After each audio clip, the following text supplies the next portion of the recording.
Bismillahirrahmanirrahim. Da sunan Allah mai rahma mai jin ƙai. Da ya maganganta kashi na 7. A harabar gidan suka yi fakin, inda aka tanada domin yin fakin ɗin. Fitowa suka yi fuskokin nan nasu babu yawa fallasa, suna masu nufar cikin gidan. Salama Hamad ya a falo, amma ba a amsa fa. Hakan ya sa fahimci tana ɗaki. Zauna mana, ka tsaya kamar wani baƙo. Bari in je in kira ta sai ku gaisa. Amma da ce yana ƙoƙarin haura saman benen gidan. Sama Jamil ɗin yayi cikinsa a sanyaye. Ya rasa me ke damun shi. Tunda suka ɗauko hanyar zuwa gidan shi, yake jin gaban shi na wani irin bugawa. A gefen gado ya zame ta zaune. Ta lubbe fuskata da jikinta da mayafi. Ko ba a faɗa mashi ba, ya san ba abin da take face kuka. Sallama sarki ta sa ta ɗago da daren idanunta ta dube shi, da suke ta faman tsayar da hawaye. Tausayinta ne ya kama Ahmad. A hankali ya ƙarasa kusa da ita, yana mai zaunawa. Ya sa hannu ya dafo kafaɗarta a sanye ya fara magana. Kin ce kina sona. Ke ba auren dole aka yi miki ba. To kuma sai gashi kina ta faman kuka. Ko kin daina son nawa ne yanzu? Murmushi ta yi, tare da girgiza mishi kai. To tunda ba haka ba ne, maza share hawayenki. Ki zo mu je falo gun babban amini na ku gaisa. Dan yanzu haka tare muke da shi. Share hawayen nata ta yi, sannan ta miƙe suka yi gaba. Da sauri ta ƙarasa jikin shi, da riƙo hannun shi ta kwantar da kanta a saman gefen kafaɗar shi. Amma bai ce da ita komai ba, sai buɗe ƙofar ɗakin da yi suka nufa falo suna tafiya a hankali, tamkar waɗanda suke tausayin ƙasa. Jamil tunda suka jero sosai suka burge shi. Ya ji dama a ce da ya rufillan shi ce, ya ga aminin nashi da ya fi kowa jin daɗi. Kujerar da ke kallon Jamil ɗin suka zauna, har lokacin fuskar ta arfa take cikin mayafi. A gaskiya babu abin da za mu ce da Allah sai dai godiya da ya kawo mu lokacin da amini na ya fita a kasuwa, a cewar Jamil. Ya yi magana mai ƙyalƙyala murmushi. Dariya Ahmad ɗin ya sosai sannan ya ce, na kuma mu ƙara gode wa Allah in ya nuna mana ranar da kai ma za ka bar kasuwa. Gaba ɗayan suka tuntsire da dariya har da tafawa. Ita dai Zara, ba don kar ta gaskata kunnenta ba, da sai ta ce ta san wannan muryar ta jimawa, amma sai ta kauda tunanin hakan. Sosai Jamil ya musu faɗa da tunasar da su akan su ji tsoron Allah, inda a ƙarshe ya ƙara da cewa, kuma shi aure da kuke gani ibada ne. Kowace ibada abar tambaya ce a wurin Allah, na haka ji tsoronsa. Kar son da kake waccan yarinya ya sa ka cutar da wannan. Allah ba zai taɓa barinka ba. A matuƙar son ya yi, amma ɗin ya amsa da, insha Allah son waccan ba zai sa ni cutar da wannan ba. Na haka zan yi ƙoƙarin kulawa. Miƙewa Jamil ɗin yana mai duba agon da ke ɗaure a tsatsiyar hannun shi, yana mai kallon Zara da ta raba fuskar ta rub da mayafi. Amarya mai rowar fuska. Gashi har zan tafi ba tare da na kalli kamannin amaryar tamu ba.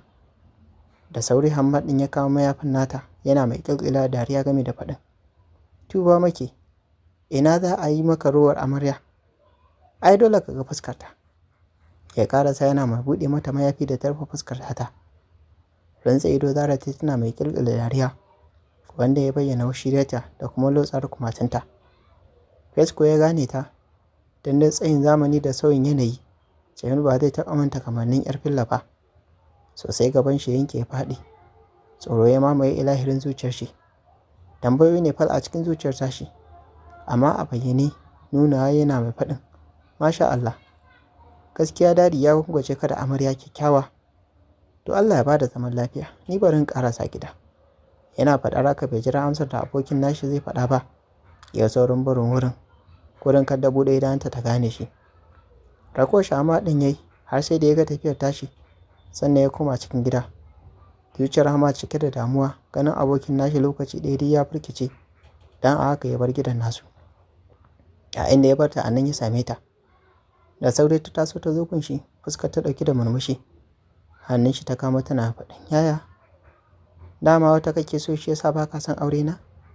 Murmushi ya mata sannan ya ce, da aure ne fa ba na son ki, amma ina son ki mana yar ƙanwata. Ya ƙarace maka yana mai ɗan jan hanci da kuma jan kumatinta. Hanyar ɗakin shi ya sauri ya nufa, da ya saurin ban shi da gudu ta sha gaban shi tana mai faɗin, to ya shi auren me a ciki wanda ni kake ganin ba zan iya ba? Abubuwa da yawa Zara. a cikin aure ba za ki iya su ba, ya faɗa yana mai tura ƙofar ɗakin nashi gami da shiga ciki. Ita ma shiga ta yi, sosai kuwa ɗakin nashi ya burge ta, ya haɗu matuka. A hankali ta ce, yaya, to don Allah, to Allah ya baka wacce kake so ɗin, ta faɗa kamar za ta fashe mashi da kuka. Amin ƙanwata, shi yasa kike burge ni, akwai ki da matuƙar hankali. Maza ki falo ki ɗauki tsarafarki, ki cinye ta tas, ba na son ga ki rage koda ɗaya. Ba tare da Zaran ta yi mashi musu ba, ta juya ta je ta ɗauka sannan ta wuce ɗakin nata. Ta zauna sai ta ƙoshi sannan ta shiga wanka. Kafin ta fara gabatar da wanka sai da ta yi brush. Bayan ta yi brush ne ta zo ta sa kayan baccinta, ta yi kwanciyarta a saman gado. Aiko bacci ya awon gaba da ita. A ɓangaren Jamil kuwa, da ƙyar ƙarasa gidansu, saboda tsananin mamakin ganin ‘yar Filla da ya ƙosa ya ci dangantakar da ke tsakaninta da Hamad, da har za ta sa su yi aure. Ranar bacci ɓarawo ne ya awon gaba da shi, amma raba dare yana tunane-tunane. A nashi ɓangaren Hamad shi ma da ƙyar samun bacci ya ɗauke shi, sakamakon ruwan sama da aka kwana ana yi, kuma shi larurar shi inda akwai sanyi to za ta motsa. Da asuba ya nufo ɗakin domin ya tashi ta gabatar da sallah, don shi da nima ya shirin tafiya masallaci. Bacci take hankalinta kwance. Kafaɗar ta yi ɗan jijjiga game da kiran sunanta. Zara, ki tashi ki yi sallah, ni za ni masallaci. Yaya barkon da ke cikinta ta yi, sannan ta miƙe zaune.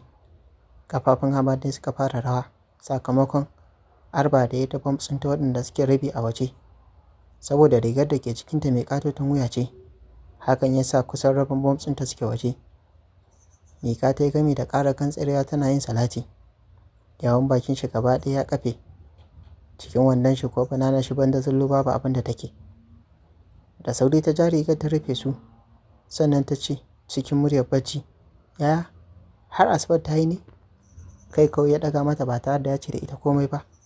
Kana ya sa ka yi fice daga cikin ɗakin yana mai jan ƙafa, sakamakon nauyin da wandonsa ya mashi. Ɗakin shi ya koma don ba zai iya fita masallaci a haka ba. Da yadda ya so ya biya buƙatar shi, amma abu ya citira. A ƙarshe ma sai ƙara hankoro take yi, tana zub da wani irin ruwa mai yauƙi, da riƙosa a ƙasa, yana mai riƙe ta da hannun shi na mummurza ta. Zara ko tana idar da sallah, ta sako zumbulolin hijabin ta nufo ɗakin shi, domin ta gaishe shi kamar yadda Mummy ta koya mata. A hankali ta turo ƙofar ɗakin ta shiga, bakinta ɗauke da sallama, cikin ‘yar siririyar muryar nan tata. Jin shiru bai amsa mata ba, ya sa ta shiga cikin bedroom ɗin nashi. Sosai ta yi ce da ganin shi cikin mawuyacin hali. Da sauri ta ƙara sabon shi na mai dafa shi. A ruɗe take magana. Yaya, me ya same ka? Ba ka da lafiya ne? Shiru ba tare da ya amsa mata ba, illa rantsa idanu da yi, cikin shi na wani irin rawa. Tare gigi cewa ta kamo shi zuwa cikin shi mai jijjiga shi gami da fashewa da matsancin kuka. Hijabin ta cire, sannan ta fara ƙoƙarin miƙar da shi. Yaya, ka tashi don Allah, please don Allah ka miƙe. Da ƙyar da taimakonta, ta samu ta miƙar da shi. Aiko ya faɗa kan gado. Da yake rike take da shi, aiko suka faɗa, ta haye saman shi. Limshe idanu Hamad ya sakamakon bombs ɗin Zara da ya tokare mashi kirji, yayin da joystick ɗin shi koyo ya shige tsakankanin cinyoyinta. Wani irin daɗi ya ji mara misaltuwa. Zara ko ba ta yi ƙoƙarin sauka daga cikin nashi ba. Tallafo fuskar shi tana kuka gami da faɗin, yaya, me ya same ka? Don Allah kar ka mutu yaya. Ka kira Mummy a waya kaji. Dan jujjuyawa da take a cikin shi, sosai ya fara samun sa'ida a cikin nashi, domin abin da ya ɗaure mashi mara tuni ya fara fita. A hankali ya buɗe ido ya kalle ta, da ƙyar ya fara magana. Cikina ne ke min ciwo Zara, amma yanzu da sauƙi, ya faɗa yana mai ciza labbansa na ƙasa. Yankura ta za ta saukar cikin nashi. Da sauri ya riƙe ta yana mai faɗin, ina kuma za ki Zara? Ruwa zan kawo maka ka sha, ta faɗa cikin tausaya. Mai da ita ya jikin nashi yana mai faɗin, maza kwanta ki yi bacci, ni na samu sauƙi. An jima kya bani ruwan kin ji ko? Kwantar da ita a saman jikin shi ba tare da ta ci da shi komai ba. Hannu ya mai da ya tallabe ta da kyau, dan sosai yake samun nutsuwa da ta kwanta a cikin nashi. Zara ko wani irin yanayi ta tsinci kanta a ciki sakamakon jinta da yake a jikin nashi. Sosai ne yanke mata mugun daɗi, na haka ƙara shiga ta sosai jikin nashi. Tana ta zungura sandar girman shi ba tare ta sani ba. Bata jima ba ko bacci ya an gaba da ita. Shi kuwa Ahmad sai dai ƙara jima sosai, sannan ya ji ya samu nasarar fitar da abin da yake damun shi. Har wani gurnani yake. Ya jima yana mai da numfashi kafin ya samu kuzarin miƙewa. A hankali ya kwanta da ita sannan ya shige tole ya tsarkake kansa. Ya sako rigar wanka, ya zo ya sauya kayan wanka, kayan da ke jikin shi ya gabatar da sallah. Sannan ya wuce falo ya kwanta akan doguwar kujera. Ba su suka farka ba sai misalin karfe 11 na safe. Zara ba tare da tunanin komai ba ta fito daga cikin bedroom ɗin nashi. A falo ta same shi mata shi kenan. Murmushi ta yi mashi, sannan shi ma ya mata da martanin murmushin. Ta kalle shi na faɗin, yaya cikin naka? Na ji sauke kanwata, ya kuka. Murmushi ta yi, ta juya ta fice daga cikin ɗakin zuwa nata ɗakin. Bayan ta yabi da kallo cike da mamakin cikar halitta irin tata. Ga ta dai da ƙananan shekaru amma sai kayan alatu. Wanka ta yi, ta sako doguwar riga mai kyau da ta dace da zubin jikinta. Ta yi kwalliya ba mai yawa ba. Abinka da mai kyau, sai ta yi fes da ita. Falo ta dawo inda ta samu shi ma ya shirya. Ga wasu kuloli zaune a gaban shi. Tana zuwa ta ce da shi, yaya abinci ne wannan? Ta faɗa tana mai nuna kulolin da ke gaban shi. To a cici sarkin ci. Ya faɗa yana mai ƙare mata kallo. Dan sosai ta yi mishi kyau. Doro ɗan ƙaramin bakinta ta yi gaba. Tana mai shago a fuska gami da faɗin, ni fa yunwa nake ji. Don maza ki zuba ki ci. Kar a ce osa ta kama kini ne sala. Bata ce komai ba, ta ja abincin gabanta. Ta zuba shi ma ta zuba mishi suka wuce. Amma sai dai sai gabatar da sallah azhar sannan ya fita daga gidan. Bayan ya sha da rogon Zara. Akan dole ita ma sai ta bi shi din ba za ta zauna a wannan katotan gida ita kadai ba. Yana ficewa sai Jamil na shigowa cikin gidan. Gunda aka tanada domin ajiye motoci, nan Jamil din ya fakin din motarsa. Sannan ya fita ya nufi cikin gidan direct. Hankalin shi a kwance yake, dan bai san Hamad din baya gidan ba. Hamad wanda fitarsa kenan ya hangi motar Jamil din ta shiga cikin gidan nashi da Miro. Murmushi yayi, dan ya san Jamil din bai san ya ganshi ba, kuma bai san baya gidan ba. Na haka ya juyar da akalan motar shi ma ya nufi gidan nashi. Jamil kwankwasa kofar falon yayi. Sa'ar da ke zaune a falo tana kallo. Da sauri ta taso ta zo kofar ta zo ta bude da tunanin Sarayya za ta gani. Idan ta ne sauka akan na Jamil. Aiko ta saki wata uwar ƙara, sannan ta fada cikin tare da rungume shi tana fashewa da wani tsancin kuka. A daidai lokacin Hamad ya fito daga motarsa yana mai ƙarasa wurin ba tare da sun sani ba. Zara wacce ta rasa inda za ta sa Jamil, shi ko sai ƙoƙarin ture ta yake yi. Ita ko ta ƙi barin cikin nashi. Bakinta har rawa yake yi, cikin kuka take faɗin, ina ka shiga nake ta neman ka a duniya ban ganka ba. Na rasa mai taimako na. Na haɗu da wani min ƙarai ya san ka har ya ce min wai ka mutu. Daga ƙarshe min da sauri. Jamil ɗin ya sa hannu yana mai toshe mata baki. Cike da tausayawa yake faɗin, ki daina kuka. Kin san ba na son damuwar ki ko? Ni tun jiya na gane ki ai. Ban dai yi miki magana ba.